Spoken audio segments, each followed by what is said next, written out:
हर हर महादेव। ओम श्री महालक्ष्मी नमः। जो भी भक्त मार्ग सिर्ग मार्च के प्रत्येक गुरुवार को श्रद्धा भक्ति से माँ लक्ष्मी जी की पूजा करता है, उसके घर में धन सौभाग्य और अन्न की कमी कभी नहीं रहती है। इस बार 6 नवंबर गुरुवार से मार्गशीर्ष मास प्रारंभ हुआ है, जिसकी समाप्ति 4 दिसंबर गुरुवार को होगी। इस बार मार्गशीर्ष के महीने में यानी अध्ययन के महीने में कुल 5 गुरुवार पड़ रहे हैं, जिनमें आज दूसरा गुरुवार है। आज दिनांक है 13 नवंबर और आज हम जानेंगे माँ लक्ष्मी जी की संपूर्ण पूजा विधि और मंत्रों के बारे में। 13 नवंबर गुरुवार को ब्रह्म मुहूर्त का समय रहेगा सुबह 5:07 से 5:55 तक। सूर्योदय होगा सुबह 6:43 पर और सूर्यास्त होगा शाम 5:38 पर। इस दिन अमृत काल शाम 5:21 से 7:01 तक रहेगा। अभिजीत मुहूर्त सुबह 11:49 से दोपहर 12:49 तक रहेगा। राहु काल दोपहर 1:30 से 3 बजे तक रहेगा। इसके अलावा आज ब्रह्मयोग सुबह 6:58 तक रहेगा। बाद में अगले दिन तक 6:28 तक इंद्रयोग रहेगा और आज माघ पूर्वा फाल्गुनी व नक्षत्र का शुभ योग भी बन रहा है।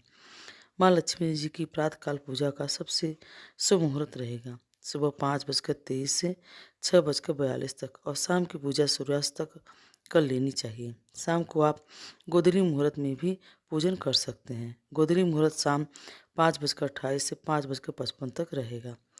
गुरुवार का व्रत रखने वाले सभी श्रद्धालु माताओं बहनों को एक दिन पहले ही व्रत की तैयारी कर लेनी चाहिए, जिसमें बहुत से लोग एक दिन पहले ही चावल के आटे से अपने घर के मुख्य द्वार के दहलीज पर या घर के आंगन में माँ लक्ष्मी जी के चरण चिन्ह बनाते हैं और गुरुवार के दिन सुबह ब्रह्म मुहूर्त में उठकर खाली पानी से स्नान करके साफ पीले गुलाबी या लाल वस्त्र धारण करते हैं।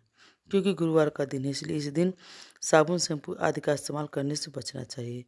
घर के उत्तर या उत्तर पूर्व दिशा में माँ लक्ष्मी जी की पूजा करने के लिए शुभ स्नान स्थान मानी जाती है। तो उत्तर का पूर्व दिशा की ओर मुँह करके आप पूजा की चौकी सजाएं। उस पर पीला लाल चंद वस्त्र बिछाकर सबसे पहले अच्छे से अष्टदल कमल बनाएं और कलश की स्थापना करें। कलश की स्थापना में एक कलश रखकर उसके अंदर जल, सुपारी, थोड़ी अक्षत, एक का सिक्का डालकर कलश के ऊपर आम या फिर अशोक के 5 या 7 पत्ते सजाएं, जिसके ऊपर आप पानी वाला नारियल रखें। और इस दिन खास तौर पर बाजार में मिलने वाले माँ लक्ष्मी जी के मुखौड़े को नारियल के ऊपर रखकर उन्हें माँ लक्ष्मी जी का स्वरूप मानकर सजाकर फिर स्थापन की जाती है। अगर आप भी ऐसा करते हैं तो माँ लक्ष्मी जी के मुखौटे को, जिसे आपने पिछले गुरुवार व्रत में भी प्रयोग किया था, उसी को आप वापस में पूजा में रखकर फिर उनको श्रृंगार की सामग्री और लाल चुनरी आदि से सजाएं। अलग से चाहें तो माँ लक्ष्मी जी की प्रतिमा भी स्थापित कर सकते हैं। विघ्नहर्ता भगवान गणेश जी की स्थापना करें और भगवान विष्णु की भी स्थापना करें। इस दिन पूजा का मंडप या चौकी सजाने के लिए चारों कोनों में गन्ने लगाकर उसमें आप मंडप सजा सकते हैं। और इसके अलावा धान की बालियों से भी इस दिन माँ लक्ष्मी जी का मंडप सजाया जाता है।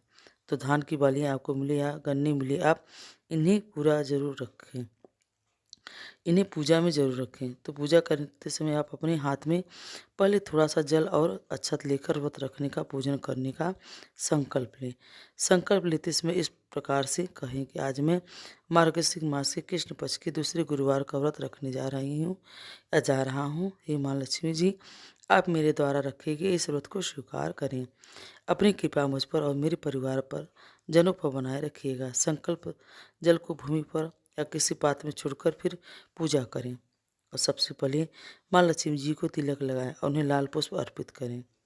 ताजे फूलों की माला अर्पित करें और श्रृंगार में आप जो भी श्रृंगार चाहें माँ लक्ष्मी जी को अर्पित करें। इसी प्रकार से अन्य देवी देवताओं की पूजा करें और फिर ओम श्रीं ह्रीं क्लीं महालक्ष्मी नमः इस मंत्र का जाप करें।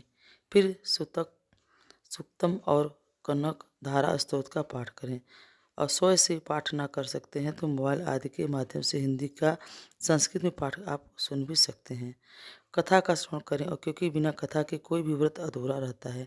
कथा श्रवण करने के बाद कपूर जलाकर आरती उतारें और फिर बाद में माँ लक्ष्मी जी को भोग लगाएं। इस दिन आप गुड़ से बनी हुई खीर, गन्ना, आंवला और मीठे पीले चावल या फिर लड्डू का भोग लगा सकते हैं। घर की बनी हुई शुद्ध मिठाइयों का भोग लगा सकते हैं, क्योंकि गुरुवार का दिन है। तो आज के दिन कोई भी पीला नैवेद्य, कोई भी पीला मीठा भोग माँ लक्ष्मी जी को अर्पित कर सकते हैं और उसे प्रसाद के रूप में परिवार के सभी लोगों में बांटें। और सबसे अंत में हाथ में जोड़कर क्षमा याचना जरूर कर लें। सुबह के समय चाहे तो आप केवल फलों या मिठाइयों का भोग लगा सकते हैं या फिर केवल मिश्री का भोग लगा सकते हैं। उसके बाद दिन भर व्रत रखना चाहे तो व्रत रखें।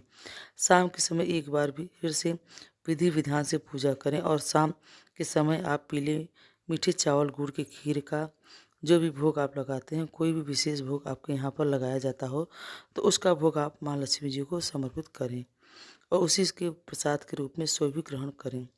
सो प्रसाद ग्रहण करने के पहले एक हिस्सा गौ माता के लिए या किसी छोटी कन्या के लिए जरूर निकाल लें और इस दिन अपनी सामर्थ्य के अनुसार किसी निर्धन व्यक्ति को दान की सामग्री भी दान में स्वरूप में दें। इस दिन पीली वस्तुओं का दान करना शुभ माना जाता है। यह थी आज की वीडियो। उम्मीद है आपको पसंद आई होगी। अगर यह जानकारी आपको अच्छी लगी हो तो हमें कमेंट में ज़रूर बताएं और हमें लाइक और सब्सक्राइब ज़रूर करें। हर हर महादेव।